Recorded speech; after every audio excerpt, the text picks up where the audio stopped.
Welcome to Arnie's Class Podcast. I'm Arnie Aniel. I'm an HR development consultant, an international public speaker, a workshop facilitator, a coach, and an educator. Life is a great opportunity, and we all learn life lessons every day. This podcast is all about those lessons. Lessons like gratitude, confidence, happiness, mindset, and a lot more. Learning without action is information. Learning with action is transformation. Join me, learn, and transform yourself into a better you. In this episode, we're going to talk about fitness with my special guest, who is very experienced when it comes to fitness. Fitness can be considered in different ways by different people because fitness can mean different things to different people. Some people, they think they are fit for as long as they can keep their weight. Others, they think that for as long as they have enough flexibility, they think they are physically fit. And during this pandemic, it's even more challenging for us to keep ourselves healthy, fit, because there are no gyms or fitness centers to go to. Especially for some people, they simply can't do those exercises at home. They always want to have other people to really encourage them to exercise. So they go to fitness centers and gyms. And since we stay at home, how do you really keep yourself healthy and fit during this time? Normally, I hear people counting their calories every time they eat, and they don't even enjoy eating anymore because they just keep on counting calories. I don't understand whether it's really the calories that we should be aware of or conscious of in order to keep ourselves healthy and fit. As we always say, healthy mind means healthy body, or healthy body means healthy mind. I believe that keeping our bodies healthy is just as important in keeping our minds healthy. I don't think that you will see a person who is physically healthy but mentally unhealthy, or the other way around. Mentally healthy but physically unhealthy. I don't think that it's possible. There are many components to consider in order for us to be fit and healthy. And I believe it's more of inside out than outside in. What's happening inside our body is more important than what's outside of our body. And even if we're at home, there are many things that we can do. Simple exercises. Sometimes it will just take us about like 5 minutes or 6 minutes or even 10 minutes of our 24-hour daily life. And of course, you have to be very conscious of what you eat. And most of all, I always say it's a matter of discipline. I'm sure we're going to learn about fitness and health from my special guest. So life mates and listeners, listen and learn.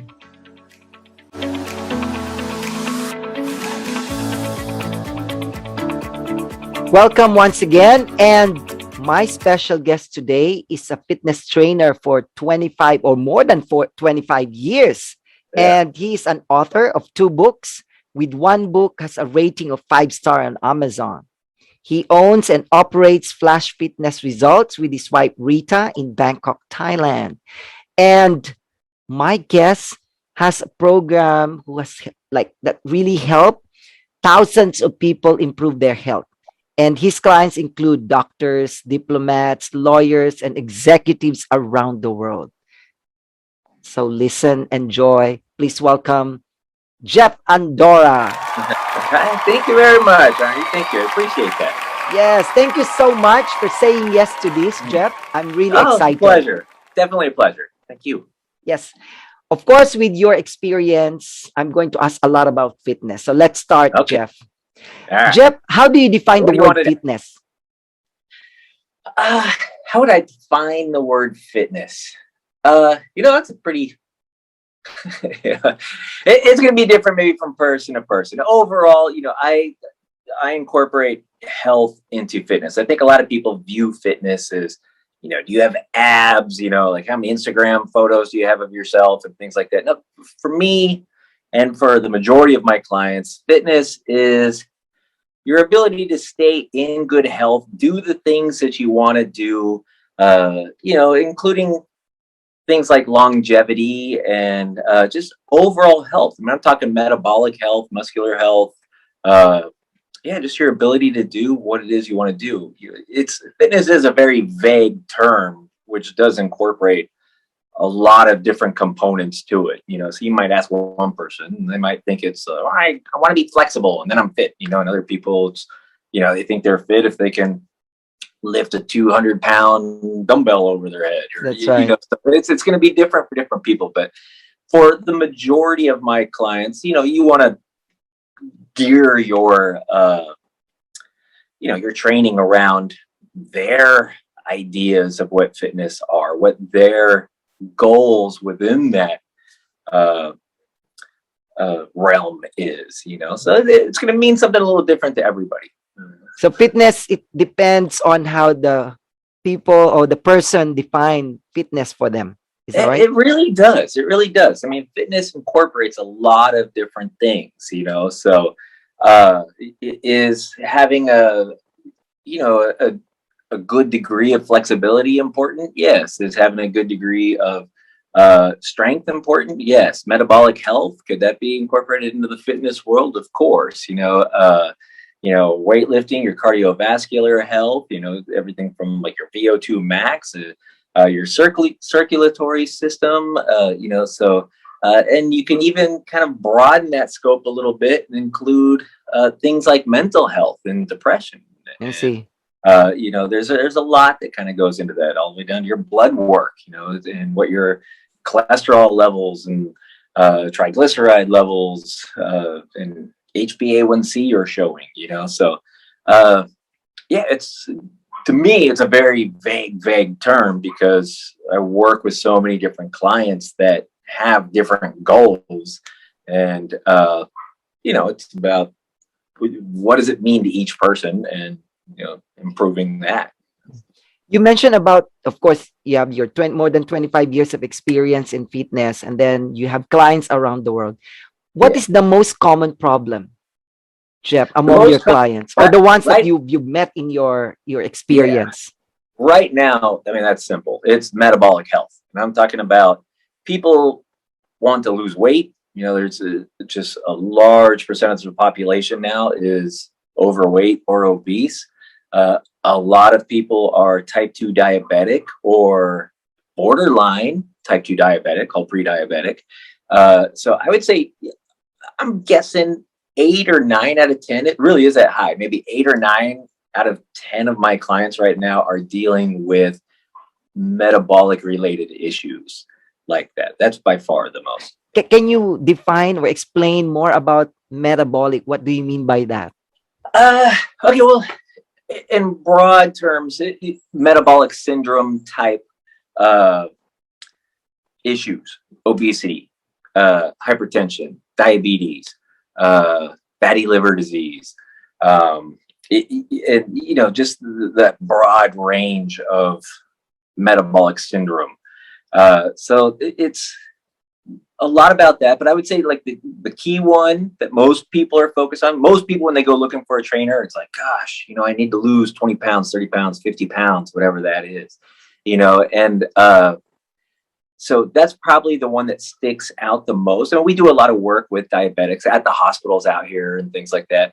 But as far as the people that come into my office, I mean, they tend to be people that want to lose weight, so that would be the number one problem is people just keep getting bigger and bigger, and they have a hard time losing weight. And when they do lose weight, it's not permanent, so I would say that's the biggest problem out there right now.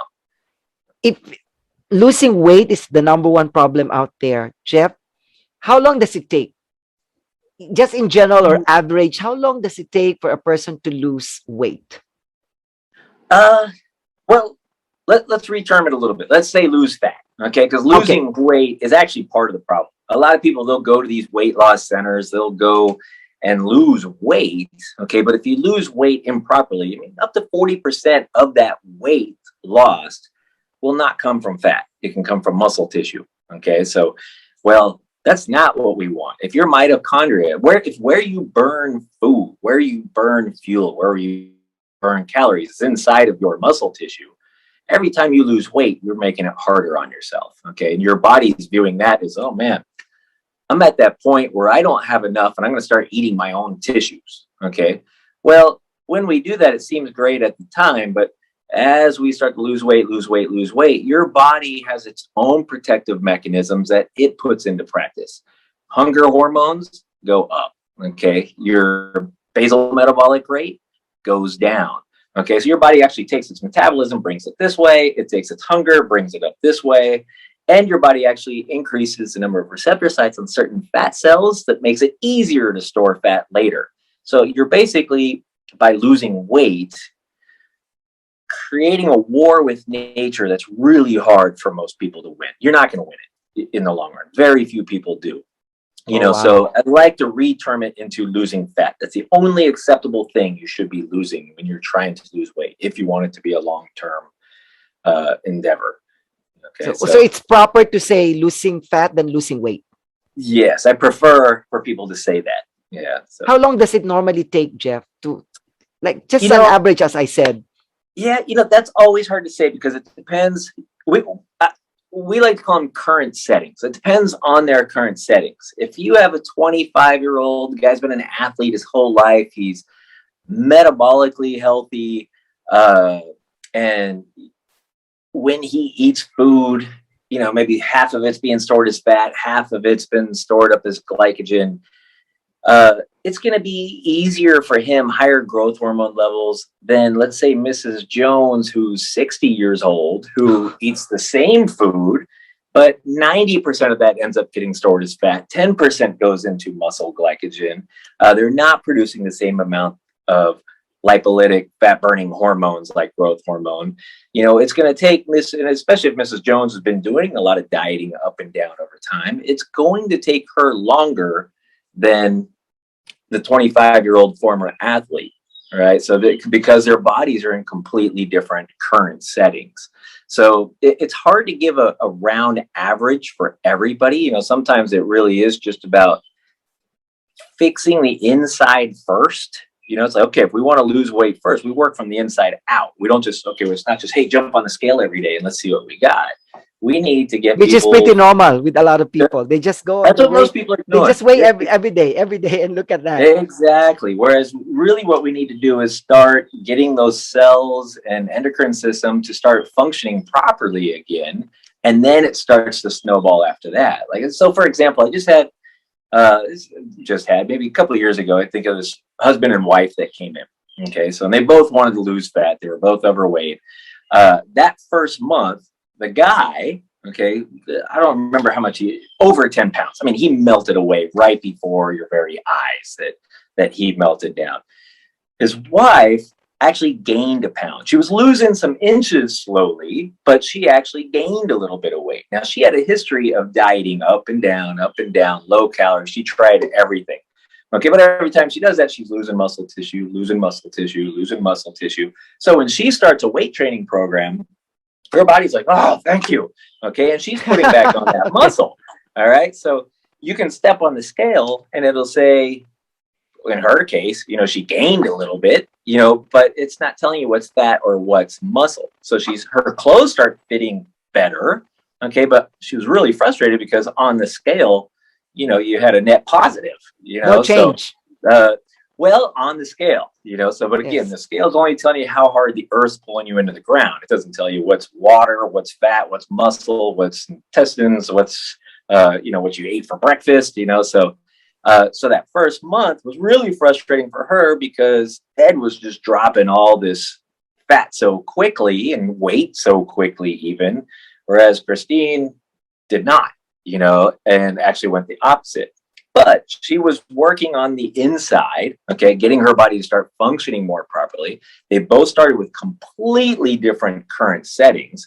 And then after that first month, now that we've built the machinery to burn fat back with her again, then she was able to start burning fat at a high pace. So she ended up losing, I don't know, maybe 40 or 50 pounds, Wow. so, but that in the beginning, so that's why I say, like, how long does it normally take? Well, what is the person's starting point? Where are we? What needs to be done?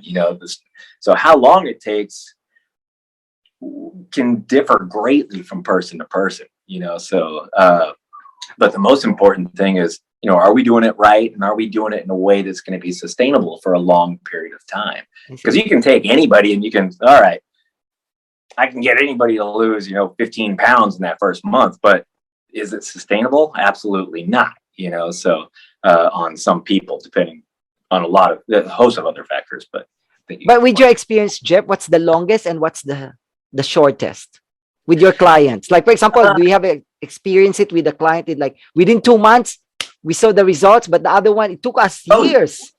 Oh yeah, I mean, you can come into any class that we're teaching and we have people on both ends of that spectrum, so for example, we had this one guy. He's a promoter, okay, and he had a trip he had to go to New York, and he was going to be in a parade, and he had to be in the parade without a shirt on, and it was, oh no, I don't have a lot of time, I need to get in shape as quick as I can to get over there. Well, with him, he was coming in 6 days a week. He was doing his homework. His nutrition was absolutely spot on. And we got him ready in 6 weeks to get down there and get himself abs. And it just happened like that. Wow. Now for other people who are not maybe willing to change everything about their lives, we might just go with 1 or 2 habits at a time. Like, okay, let's just start by changing your breakfast. Don't worry about everything else. We're going to take the long-term approach. We'll change your breakfast and we'll go from there. Maybe a few weeks goes by. Okay, let's add these supplements, like maybe some vitamin D and some fish oil and some magnesium. And usually we'll start off with that as well, because it's so easy to do. But just as an example, so we might add those habits down the road. And then we might go into, the second or third month of their program and add in another habit. Okay, this time here, what we're going to do is I want you to replace half of your rice with 1 fried egg. Okay, we'll do that. And that gets the results going. Now, it's a much longer process, but being that you're just changing one habit at a time in small, manageable bites for that particular person who's maybe had those same habits for the last 2 decades, 3 decades, that's going to be a better approach for that person, despite it taking longer to get there. So I kind of try to get people away from how long, unless it's, somebody who needs it, right? Another one, we had an actor who, he had to go up on stage and he had to dance, and, he had to look cut and fit, and it was like, with him, then it's like, okay, we're changing breakfast, we're changing dinner, we're changing your supplements, we're changing, it's changing everything. And so again, so much of it's really individually, from person to person, on the individual. Yeah. You mentioned about inside out, Jeff. Mm-hmm. Can you explain further about that when we say inside out? Without trying to get too sciencey and sounding too nerdy with it, when I say inside out, there's several things we're actually trying to do. How can I put it? Okay, let's take 2 people. Okay, let's call Bob and we have John. All yes. Right. So now let's say John eats a 300-calorie bowl of noodles. Okay. When he eats it, he stores it as muscle glycogen. Okay. The other person who's on this side, Bob, John, who did I say? Okay. The guy on this side, person B. Okay. Person B eats the same 300-calorie bowl of noodles, but he stores it as body fat.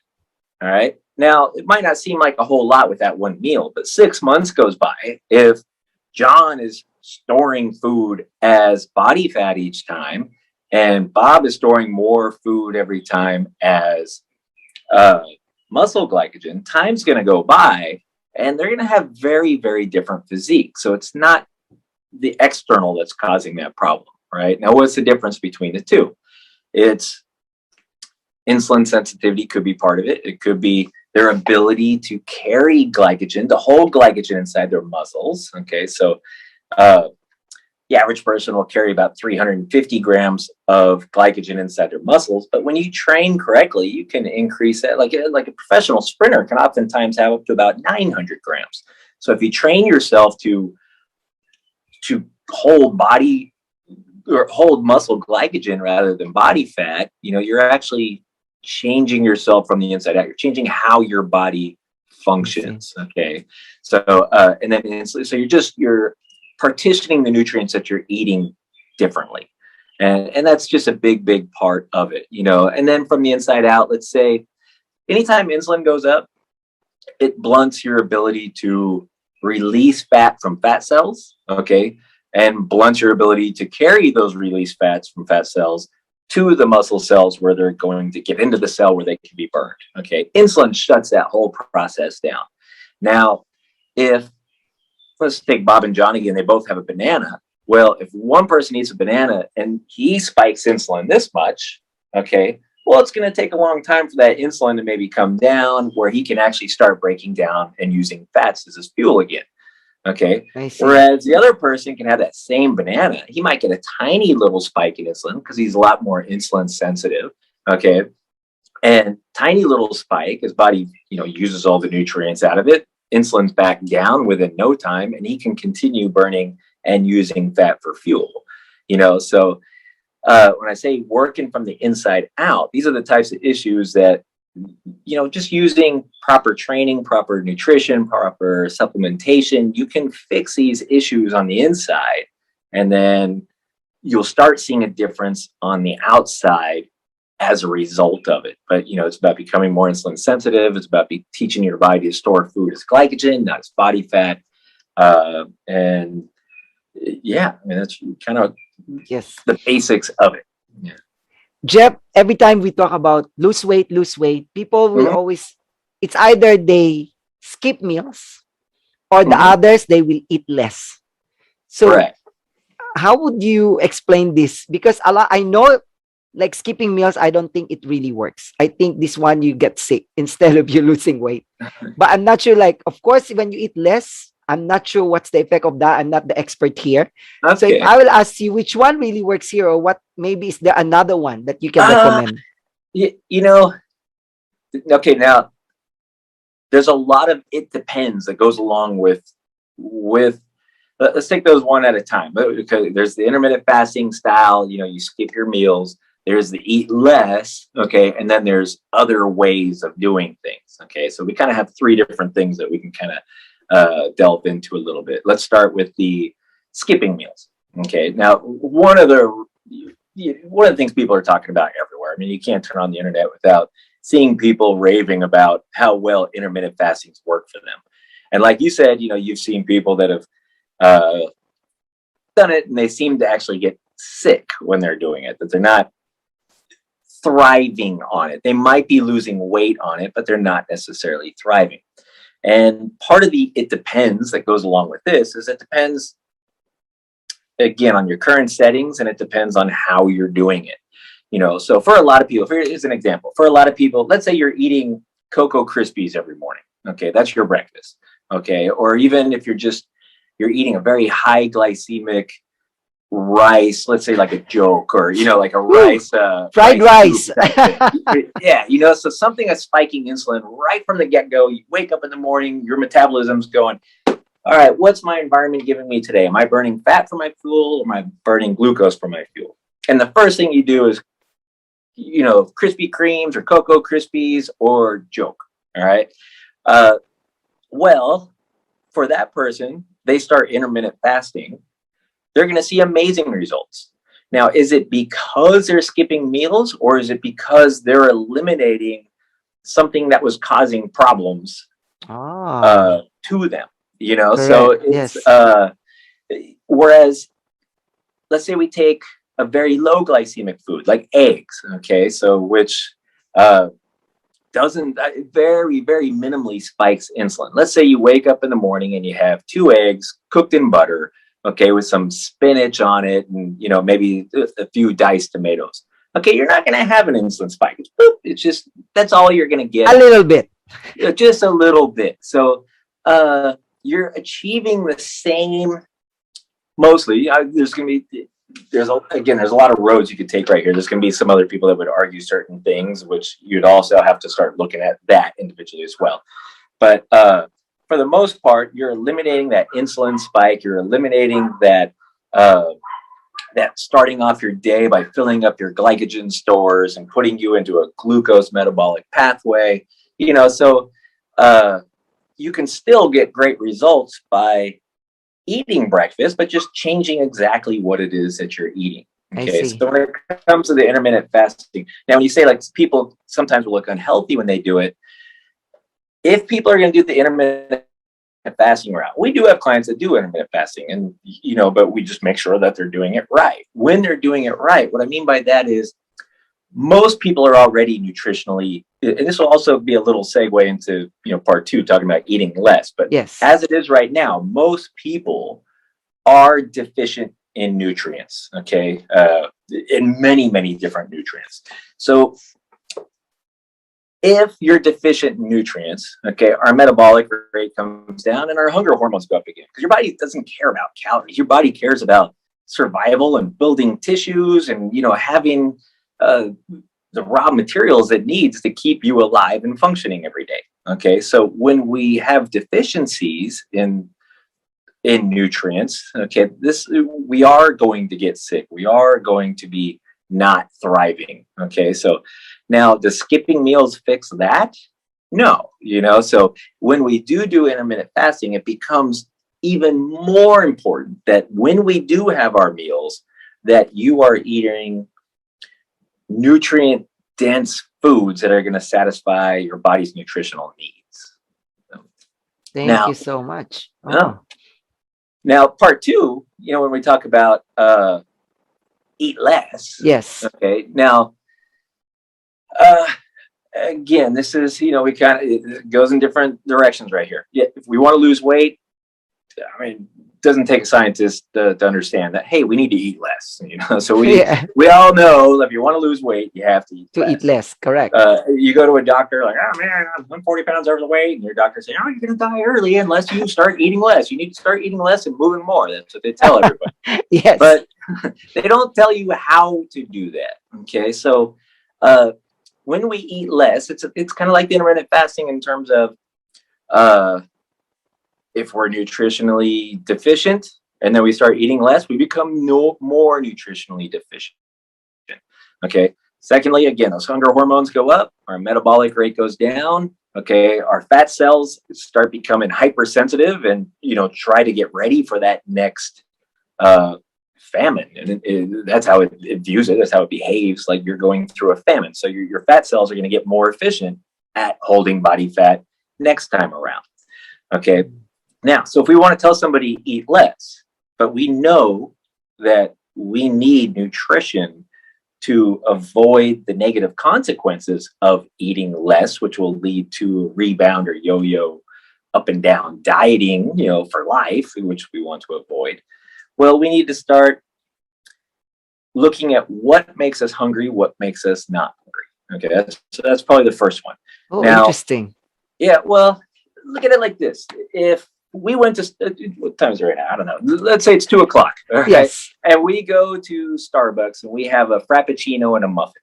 All right. People do that. You're making me hungry, Jeff, and the other listeners. Right. You can easily do that, though. You can have, it's going to be, I would say 1,000 calories, but it's a little bit less, but it's in the neighborhood of 1,000 calories, right? You can have that about 2:00. You'll go back to work. You'll finish up your work. You'll do, you'll go about your daily activities. You're going to go home. You get home, 7:00 comes around. You're going to have dinner. I mean, a million people do this every day. They'll go have, something like that at Starbucks and then dinner again. Have their dinner at night. Okay. Yes. Now, what if we change what you're eating? Okay. How about instead of a muffin and a Frappuccino, we decide to have something that's very, very nutrient dense. Okay, eggs, for example, which we've already talked about a little bit, are very nutrient dense. Now, what if you said, okay, I'm gonna have the equivalent in calories of eggs? Okay, well, 1,000 calories of eggs is 14.7 large eggs. So we're looking at 15 large eggs. So I hard-boiled 15 large eggs, and I had this bowl of eggs, and I brought them over to you. And I said, okay, this is what I want you to do. Okay. You have to eat all 15 eggs. It's only 1,000 calories. Like first of all, you can't do it. Unless maybe I was right there with a gun to your head. So eat all the eggs. Yeah. It's really hard to eat nutritionally dense foods. Secondly, if you do finish all 15 eggs, you're going to go home after work and, be like, okay, somebody asks you, what do you want to go have for dinner? I ate 15 eggs. I'm not having anything for dinner. I am stuffed. Okay, so what you eat ultimately determines how much you eat. And this has actually been studied with eggs and with bagels, with two different types of cheese sandwiches, one that was processed, one that wasn't, so you have different nutrient densities in it. And they find over and over and over again, when you eat the nutritionally dense foods, you will end up eating less for the next 24 to 36 hours. When you eat foods that are less nutritionally dense, you will eat more over the next 36 hours. So when we look at it from that point of view, you really want to make sure that you are spending the most of your time when you're making decisions about what foods that you're going to eat. If our goal is to eat less and conquer our nutritional deficiencies, making sure that the foods that you do eat are nutritionally satisfying. I see. And what's the third way, Jeff? You said okay. Skip meals. Some skip meals. The others eat less. What's the third way?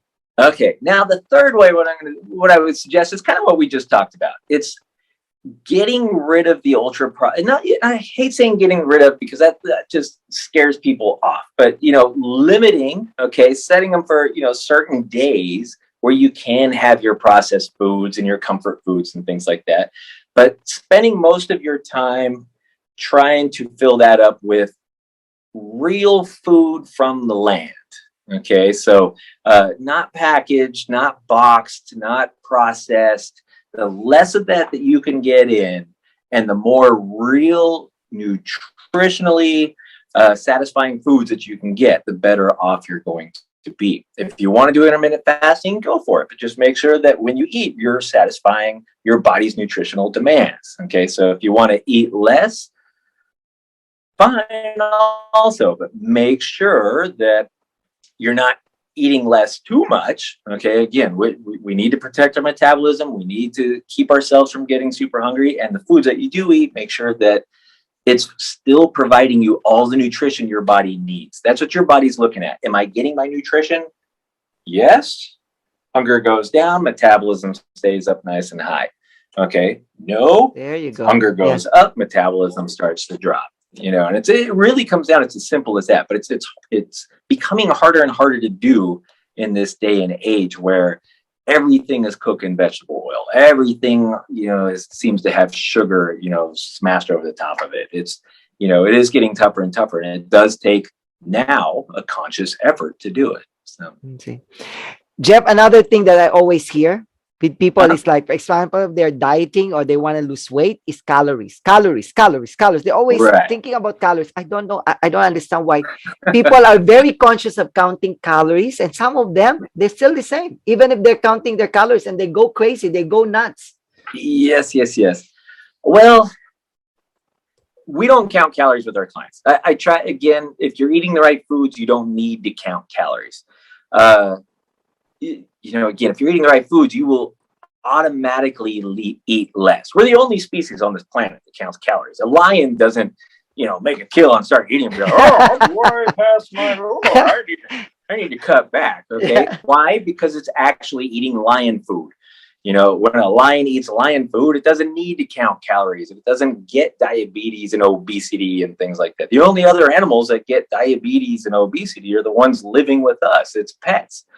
Because again, they're eating foods that are nutritionally deficient, ultra processed, put in boxes and put up on shelves, So when it comes to calories, let me put it like this.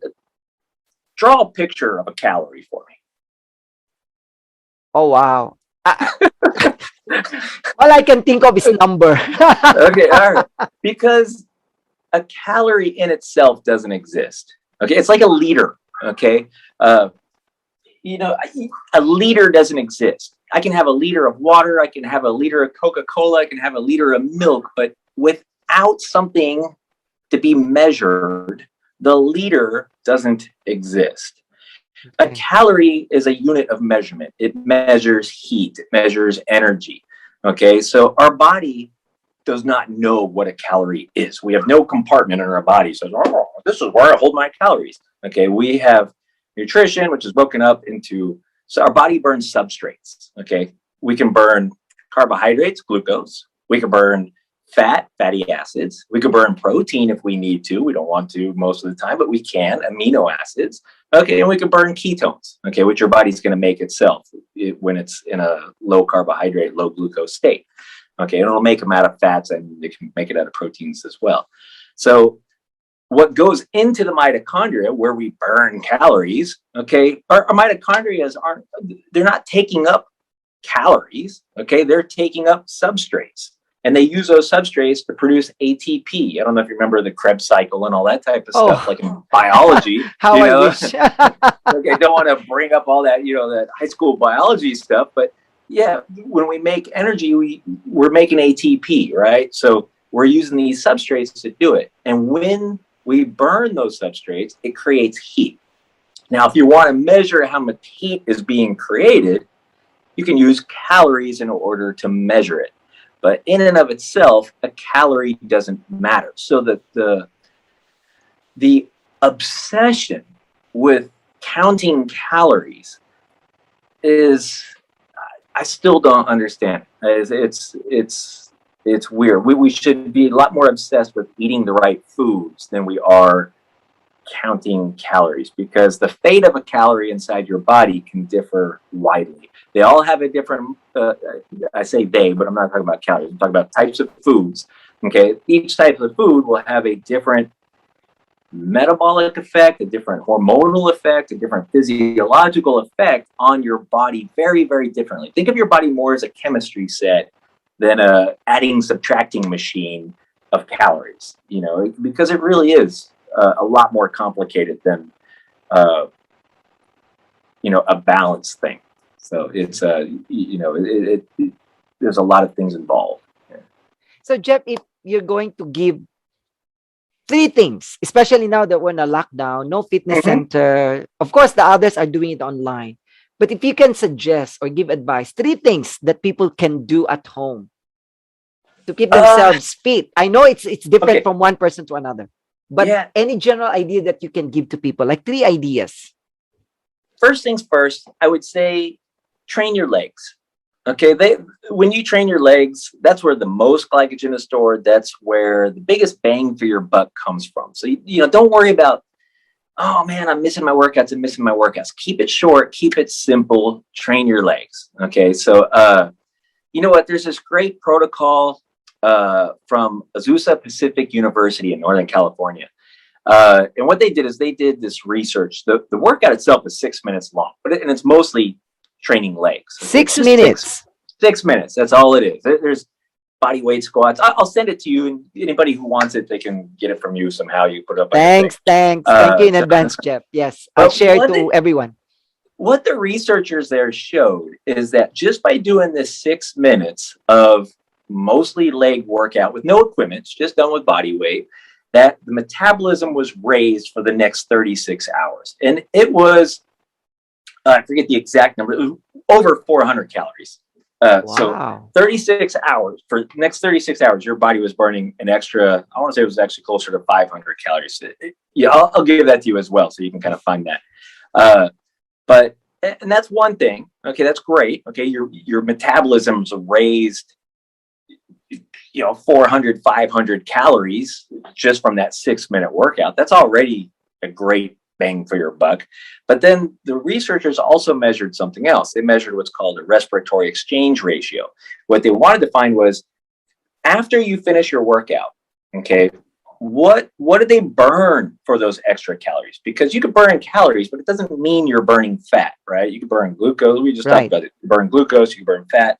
So when they do the respiratory exchange ratio, they can see, okay, are we burning fat or are we burning glucose? Okay. And it shifted their metabolism into more of a fat burning metabolism. So 6 minutes, training your legs, depleting your glycogen, creating lots of growth hormone and that lactic acid. The more lactic acid you create, the more growth hormone your body creates as a response. Growth hormone then, as a lipolytic hormone, gets your fat to start releasing fat into your cells. Now your empty muscle cells are like, hey, we need help over here. So your body sends all that fatty acids to those muscle cells, where you're basically transferring fat from your fat cells into your muscle cells so they can be used later. Okay. Wow, nice. 6 So even, minutes.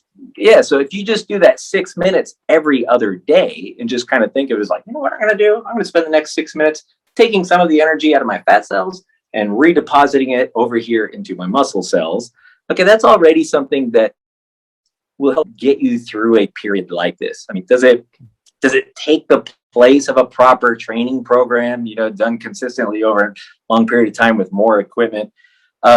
I wouldn't call it a replacement, but it will get you from point A to point B. It's important, you know. Nice. So And 6 minutes. We have 6 minutes. 24 hours a day. I mean, you know, so I love using it with clients, like when they're on vacations, and you know, actually right now, you know, so many of them are doing it because they know they can't come up with excuses why they couldn't come up with a 6 minute workout. You know, so I was really busy. It's like, all right, let me see your phone. I just want to see the number of hours you spent on your phone. We'll see if you could have squeezed in.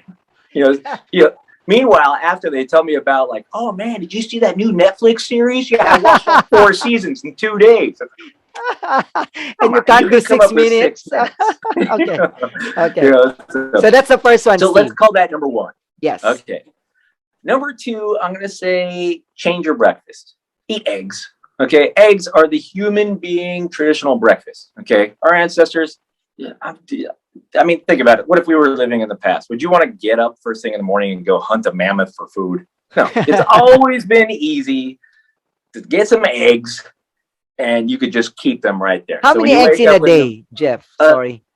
You know, it depends on kind of everything, you know, so, but in the beginning, I would say just start with 2 or 3 eggs until you're full. Fill yourself up in the morning with eggs. Cook it in butter, not the vegetable oil. Put some vegetables in it. If you want to put some meat in it, that's fine as well. Okay, but don't eat carbohydrates first thing in the morning. Okay, our body is always adapting to the environment. That's what it's evolved to do. That's its job. Okay, so you know, we've lived through at least 2 ice ages. Okay, well, nobody was making kale smoothies during the last ice age. Okay, that kind of stuff didn't exist. You weren't eating a lot of fruits. You know, weren't eating a ton of vegetables. Okay, and it's not even just the ice ages, but we are just like everything else on this planet. We're seasonal. You know, we were meant to eat certain foods during one season. We started eating other foods during another season, and that's how our cycle goes. Okay. Now, the one thing that's remained constant, okay, is eggs. Still to this day, if you go to a hotel and you ask for a traditional breakfast, what do they give you? Eggs. It's traditional. You know, it depends where you are. If you're in Italy, you know, you're eating a frittata made out of eggs. If you're in, you know, Germany, you got your eggs and you got your sausage. If you, it's eggs everywhere, but if you don't, just served with a little something different. But eggs are the human breakfast.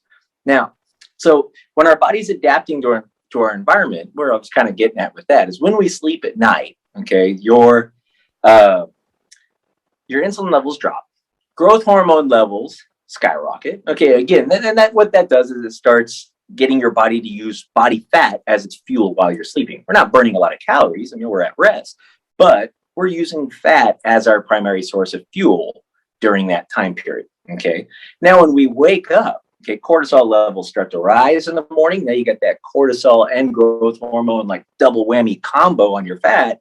Your body's using fat as its primary fuel when you wake up in the morning.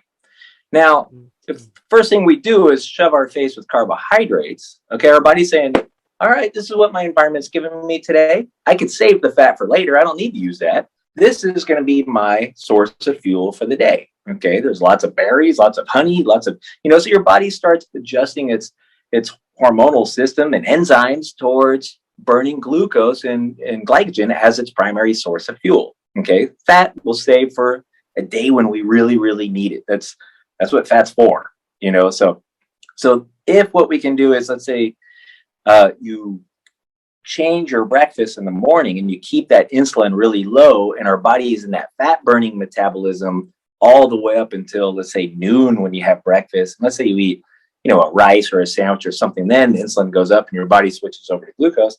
That's fine, because if you ate dinner at 8, and then we have our overnight fast, that gives us like a reset on your hormones, okay? And then we have lunch at 12 o'clock the next day. We're looking at 16 hours straight of uh, lowered insulin levels and allowing ourselves to tap into those body fat stores instead of just first thing in the morning, jumping right out of it and go right back into that glucose burning state. So I would say that's number two. Change your breakfast, make it a low carb, high fat, high protein breakfast, and get your body insulin sensitive like that again. So we've got one, the Azusa Pacific 6 minutes. protocol, 6-minute workout. Okay. Number two, change your breakfast. Number three, try to find ways to just be somewhat active. Don't do the 4-hour binge on Netflix. So Okay. so it's if you can take a walk outside for a little bit, or just clean the house, do something to keep moving a little bit. Okay, some trainers will call it NEAT, which is the non-exercise activity thermogenesis. It's just how many calories you burn in a day, how much energy are you burning a day, just in life, just other things outside of exercise, and we are there. It's hard to do during this time. I mean, admittedly so, but and I guess it also kind of depends where you live and how big your apartment is and things like that. All that kind of stuff matters. But if you can find some way just not to be a bump on a log all day long, do something. Move. So, yes. So I would say those three, just use that protocol, change your breakfast, and make a conscious effort to just do some moving. It doesn't even have to be for long. You just, all right, I'm going to go outside. I'm going to walk for 10 minutes in that direction. Beep, beep, beep. I'm going to turn around. I'm going to walk in it. So whoop, there's me again. Accidentally kicked the tripod there. So, okay, see, very simple. 3 steps. Jeff, nowadays we're on a lockdown. People are just at home. So you already shared with us those 3 tips. What do you think is, because once we're open again, people will go to the gym. I'm sure one of the places that people will go, the gyms, fitness centers. What do you think is the myth about fitness centers? Because I've been to different fitness centers and normally they will just offer you this kind of exercises. Most of the questions are like, come on, why don't you ask me some other questions? Because they always just like, yeah, we make like this one big, especially the belly, they always talk about it. So what do you think is, what is it really about the fitness that you think like, yes, this is the place. Oh yes, this is the program for me? Well, first and foremost is results, is going to that place, getting you what you join the place for. You know what I mean? Most people don't just join a gym because like, I just got some money, I don't know what to do with it, I hate it, I just want to pay somebody. Like nobody does that. When you join a gym, you're joining for a purpose. I want to lose this, I need to get healthier, my blood work wasn't so good according to my doctor, so know what your goal is. When you go in there, are they helping you do that? If 3 months goes by, 4 months goes by, 6 months, 2 years go by, and you have not accomplished anything, I've got some news for you. That's not the right place. And the truth is, most gyms, they're similar to a kitchen. It's kind of like you go in there, there's space and there's tools and, all this equipment. But what if you're not a chef? What if you don't actually know what you're doing? Correct. Okay, so yes. You just walk in there and it's like, okay, if I just walk into like a Mexican restaurant and be like, all right, I'm going to have some Mexican food. All right, there's a mixer. There's some bowls. Got some flour over here. All right, come on, so most gyms are basically the equivalent. It's like, here's a room, have at it.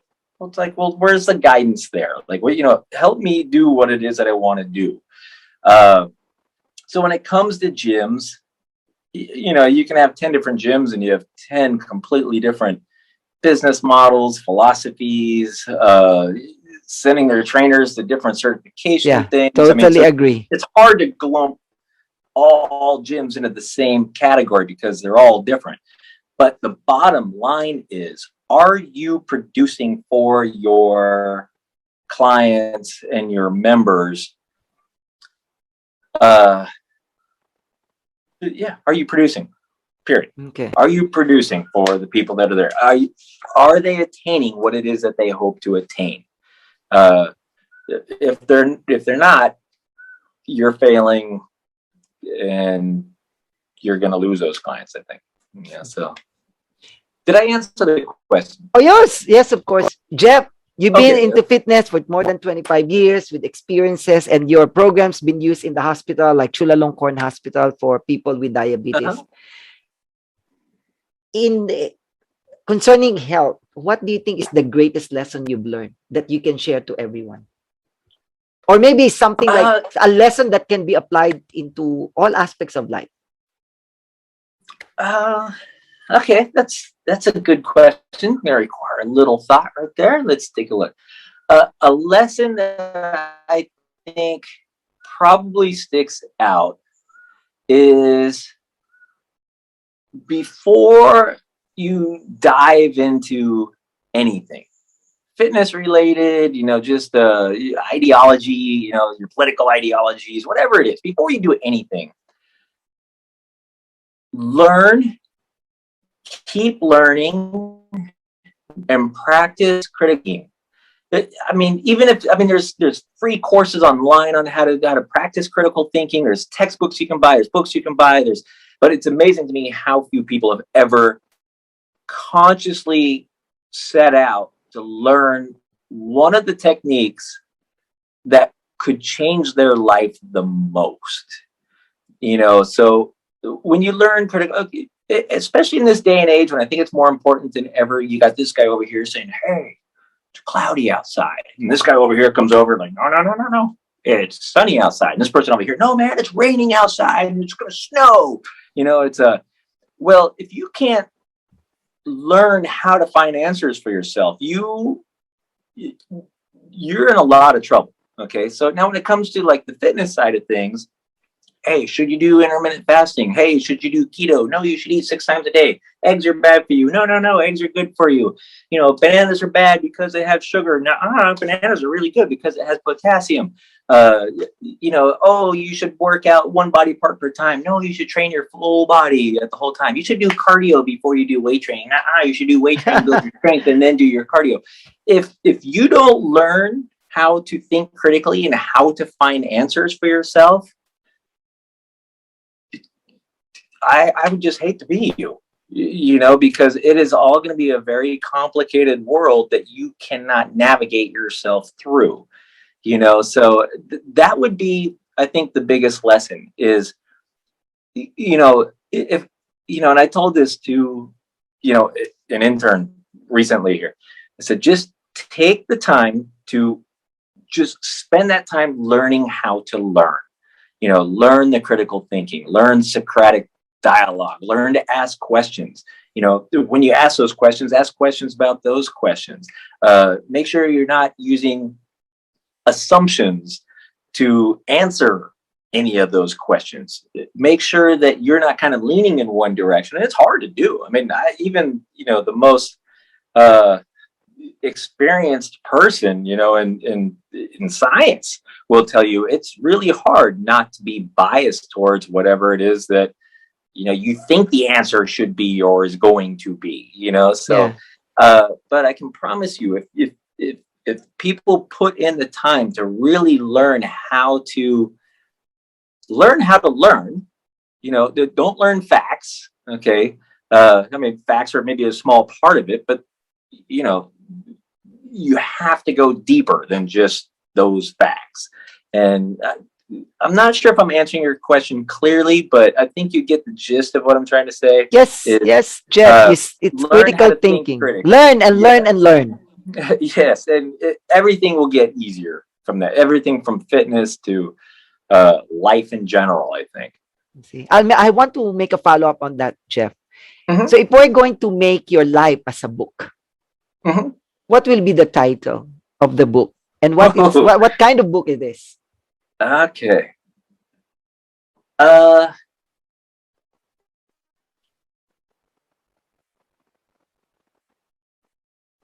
how about embrace the new? Embrace the new. Nice. So and I think the book would be about challenging yourself, challenging your perspectives, challenging your environment, challenging your body physically, challenging everything that you think you know about yourself, breaking it down and challenging it and seeing how it grows outside of that. I mean, you can kind of break that up into relationships, to your environment, to your culture, to uh, anything that you feel may have added to the conditioning which has created what you perceive to be as you. Break it all down into its parts, challenge each and every one of them. Don't assume anything about anything, and see what the end result is. I kind of like to embrace the new, Embrace the new. so And challenge yourself, right? because when you do challenge yourself, you will have a new component to whatever it was that you thought you were at that point. You know what I mean? And then everything kind of springs anew there, and everything kind of springs anew there, and springs anew, and then it's kind of like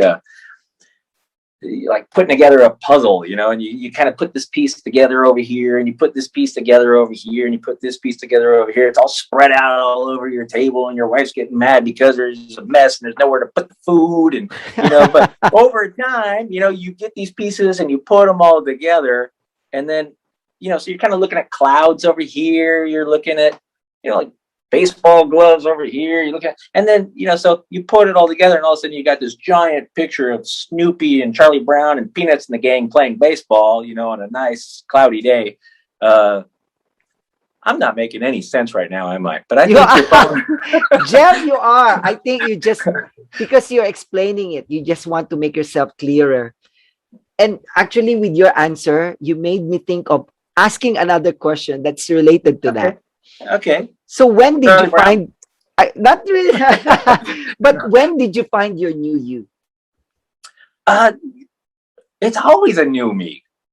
There is no when. It's always a new me. So you keep on reinventing yourself. Always, always, always.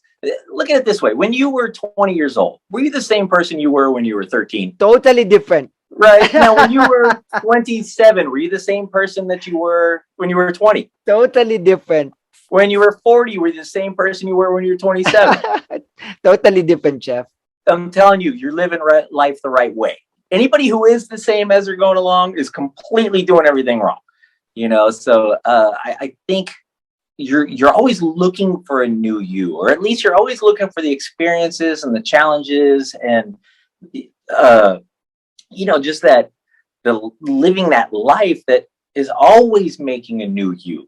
So sometimes it's like I'm 49 now. It's like, oh, you feel like you really know yourself. Okay, as you get older, you are knowing more and more and more about yourself. But I'm sure of the fact that however old I end up being, before I move along, I'll probably be a very different person with very different perspectives and maybe even different values than I have right now at 49. Different and better, right, Jeff? Different and better. And I definitely hope I continue changing and learning and, experiencing life through more wise, more experienced eyes, so. With that, Jeff, what's the biggest decision you've made in your life that really made an impact of who you are? The biggest decision? I'd like to think that everything that you become is a conglomerate of all the decisions you made and didn't make, so it would be easy. Like the first one that comes to mind was probably dropping out of university when I was almost done. I'd had almost done. Jeff, I was almost done. Yeah. Well, I thought I was going to be a cop. I was an administration of justice major, And Oh, I, wow. I, I learned this is not what I want to do. We would go on ride-alongs with police, and I hated it. I absolutely hated it. My friends were cops, and I just didn't like the conversations you hear. I knew already it wasn't for me. So when you take that, and then I knew I wanted to be, I'm going to be responsible for myself. I'm going to be an entrepreneur. I don't want to ever do an interview with somebody. I'm going to be doing the interviews. My mindset just completely just blew up and turned into something else. So it put a lot of pressure on me to work hard, keep learning. Quitting university changed me in that it put pressure on me to, I'm going to show everybody that I don't need to finish that, and I will make more money than them. I'll be more successful than them. I'm going to do a job that I actually love, and so I mean, that's a big part of it. I could say moving to Thailand and leaving my business back home, and starting completely afresh and anew in a completely new country and a new culture, and meeting my wife out here. But then all the decisions you don't make. I could have came to Thailand, and instead of just taking a break from everything, maybe I could have, started drinking every day and going hanging out in the red light district. And, those are decisions that I never made. But because I didn't make those decisions, it allowed for me to shape myself as who I am today. So I look at it all as kind of like a conglomerate of everything. All the decisions you've made all throughout your life. Yes, and then that's kind of where you're at now, so. If there's Again, only it feels one, like it might be being evasive of the question, but I hope I answered it all right. So. yes, you answered the question. If there's only one advice you can give to everyone who's younger than you, what will be the advice? Oh, one. Okay, the book I'm writing right now is actually 150 mini lessons for up and coming trainers to know. So because I couldn't pick one, I ended up with 150. 150. Yeah. Gosh, that's hard. Okay. If I had to pick one lesson for people younger than me, I think I'd go right back to that learning. Learn about yourself, learn what you like. Don't do what others want you to do because they want you to do it. Be strong enough to follow whatever it is you want to do. Because people will think like, sometimes they could think that your methods are, off the wall a bit, and but it doesn't matter because it's your life. Do it the way you want to do it, no matter what kind of pressure you feel from the outside. And I realize it's so much easier said than done, and it doesn't sound like it's such a big thing, but I would say a lot of people truly do struggle with that, well, gosh, my parents have put so much into this. I should do what they want me to do, or I want, what my girlfriend wants me to do, so, it can be quite the powerful persuasion. You're following people like that, but how do you do that without knowing yourself first? So, and that's why maybe I kind of struggle with picking one, because it's everything kind of mends itself together, so but if I had to pick one, let's say Know yourself. know yourself, or even if you don't know yourself, keep consciously trying to learn about yourself. So to me, that's a horrible answer. I hate that answer. No, I know a lot of people, they don't follow what they really want and listen to people around them, and they ended up like they're at a loss. They don't even know themselves. Yeah, and again, I tend to be a critical thinker, so right away I started looking at, I know somebody, who they did do what they want. They didn't listen to anybody else. And what did they want? They want to sit and they want to play video games and smoke pot for 8 hours a day, and they got nowhere. So is it the best advice for everybody? Maybe absolutely not. Some people do need somebody to be sitting on top of them and saying, "Hey, come on, I expect more out of you. You should expect more out of yourself." So again, we're probably looking at a very individualistic approach again to everyone. What does this person here need to hear? What does this person here need to hear? So uh, yeah, again, I feel very evasive with that answer. Thank you very much, Jeff. Thank you very much. How can people reach you? Like what are your Facebook account, website, and your books if they're interested to buy your books? Okay. Well, I don't have a Facebook account, but my website is flashfitnessresults.com. Okay. So that's for the gym's website right there, which you can also find my email on there and email me through that if you like. The books are available on Amazon. So Habits and Hormone Solution is one of them. And the other one is Sculpting a Classic Physique, Techniques and Wisdom of the Men of the Pre-Steroid Era. Yeah, those are both on Amazon, so you can find them on there. And another book is coming this year. What's the another title? book is coming this year. Actually, you know what? It's been spending the day on that, and it's it's at the. I was talking about like the puzzle. I had all that in my mind because that's kind of how it's feeling right now. It's all coming together. It's almost there. So yeah, I know you got a book that you're going to be kind of doing, so we'll have to talk about that too at some point. Yes, we'll do. Yeah. Thank you very much, Jeff. Thank you so much. Well, thanks for having me, Arnie. Appreciate it.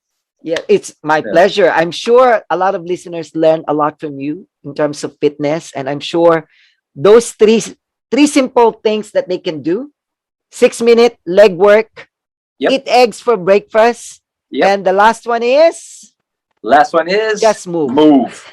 Just move. Don't sit there. Do something. Move. Do something.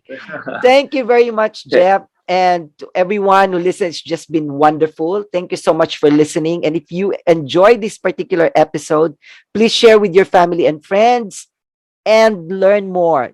Don't stop learning, because it's the best way to improve ourselves and develop ourselves. Learn, and learn. Thank you very much again, Love it. Jeff. Thank you. So it's a much. pleasure. Everybody out there, have a good day and take care. Take care.